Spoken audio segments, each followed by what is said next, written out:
Dan sahabat kabar bursa, portal kabarbursa.com hari ini menyoroti PT Dharma Henwa Tbk yang merupakan emiten kontraktor tambang tanpa punya tambang.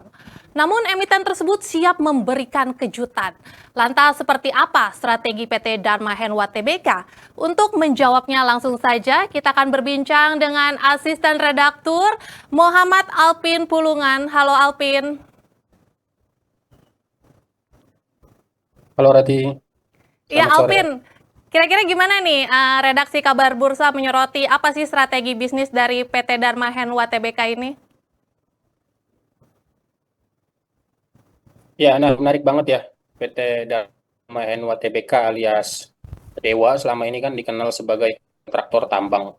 Tapi dia tuh punya konsesi tambang sendiri begitu. Cuman uniknya dia itu menjadi penguasa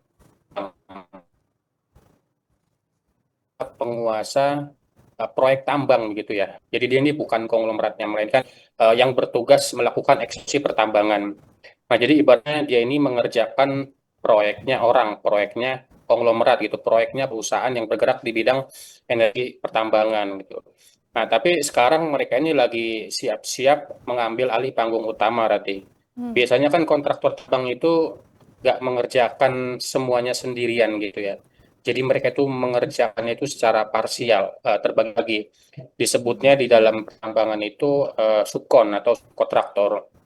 Nah, biasanya itu ada yang mengerjakan pengupasan, ada yang mengerjakan pengangkutan batu bara gitu ya dari pertambangannya itu ke luar. Kemudian ada juga yang melakukan peledakan gitu ya untuk mencari lokasi batu bara tertanam dan melakukan maintenance alat-alat berat pertambangan. Nah, Dewa ini selama ini bekerjanya di situ. Dia sebagai apa namanya sebagai selain sebagai kontraktor, dia juga bertugas sebagai membagi-bagi tugas-tugas atau subkon-subkon itu kepada perusahaan-perusahaan yang lain. Jadi dia tidak mengerjakannya sendirian, dia membagi tugas-tugas itu. Misalkan, nah otomatis gitu ya, ketika dia mendapatkan proyek ini semuanya gitu, jadi dibagi-bagi lagi, otomatis eh, apa pendapatan dari yang diberikan oleh perusahaan energi itu akan mengalir sepenuhnya ke dua. Misalkan gini, ada proyek bank itu sebesar 100 mil. Nah, tapi karena dia tidak mengerjakan sendirian, maka dia dibagi-bagi ada tadi subkon-subkon itu. Subkon A mengerjakan pengupasan itu dapat 30 miliar. Kemudian subkon B bagian pengangkutan batu bara mendapat 20 miliar. Subkon C 15 miliar. Subkon D mendapatkan 10 miliar. Dan sisanya itu dibagi ke Dewa sebesar 25 miliar. Tapi margin Dewa ini setelah biaya operasional semuanya itu dikeluarkan hanya 8%. Jadi 25 miliar dari 8% berarti sisanya hanya 2 miliar. Itu kan kecil banget gitu ya untuk perusahaan kontraktor. Makanya mereka ini tidak lagi mau bermain di parsial-parsial itu tadi. Mereka mau bermain dari sektor hulu ke hilir tapi dalam konteks di hulu tambang itu sendiri.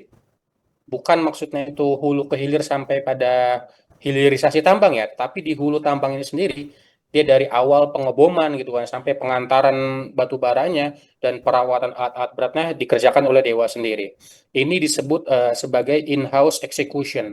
Apa itu in-house execution dan bagaimana efeknya ke emiten Dewa?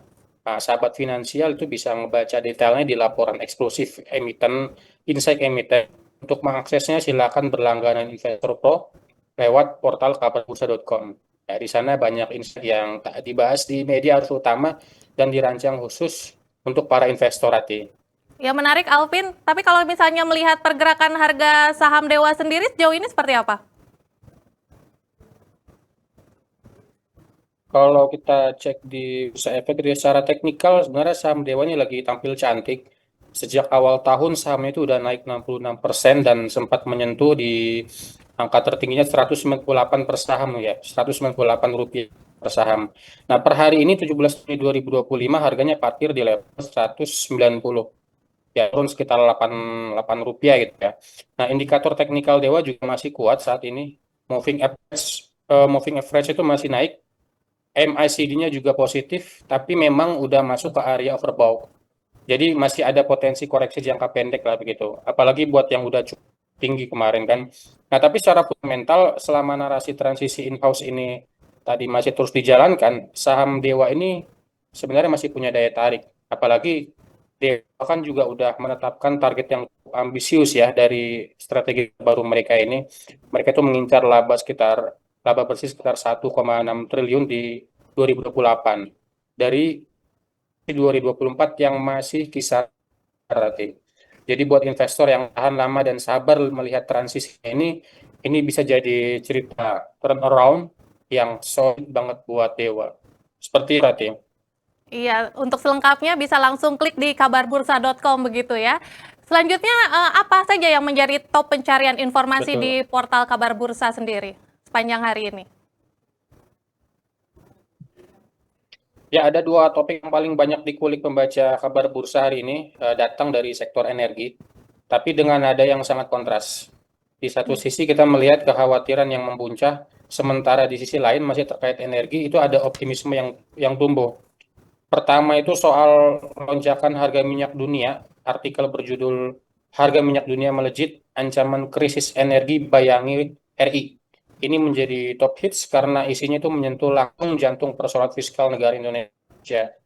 Apalagi dengan konflik di Timur Tengah ini ya, antara Iran dan Israel baru-baru ini kan masih terus berperang, jadi harga minyak itu sudah mulai merangkak naik dan membayar tembus sampai 100 USD per barel. Nah, yang bikin ngerinya lagi nih Rati, kalau angka ini bertahan, maka subsidi energi kita di APBN 2025 itu bisa jebol. Ini bisa inilah yang kemudian membuat pembaca penasaran ya, kalau begini terus, apakah BBM bakal naik gitu? Atau pemerintah bakal tahan sampai kapan gitu menghadapi situasi yang saat ini sedang berkembang di Timur Tengah. Kemudian di sisi lain kita juga lihat lonjakan traffic datang dari artikel tentang transformasi hijau Toba, emiten Toba, PT TBS Energi TBK. Lewat judul Toba Serius Garap PLTS, PLTA dan Kendaraan Listrik, pembaca tertarik karena emiten Toba ini kan identik banget sama tambangan batu bara gitu ya. Tapi sekarang mereka ini pelan-pelan sudah mulai meninggalkan bisnis tambang itu dan sekarang lagi menggarap energi bersih dan PS terapung buat mengekspor listrik ke Singapura. Jadi bisa dibilang proyek ini cukup ambisius gitu ya. Sampai kemudian ada juga bisnis mereka itu mengakuisisi pengelola limbah dan kemudian ada proyek PLT kecil-kecilan lah. Nah, jadi bisa di sini berita itu mencerminkan keresahan energi nasional. Satunya lagi memantik harapan soal arah masa depan energi Indonesia. Dua sisi narasi yang berseberangan tapi sama-sama menyedot perhatian pembaca, Rati. Baik, Alvin, terima kasih dan selamat bertugas kembali.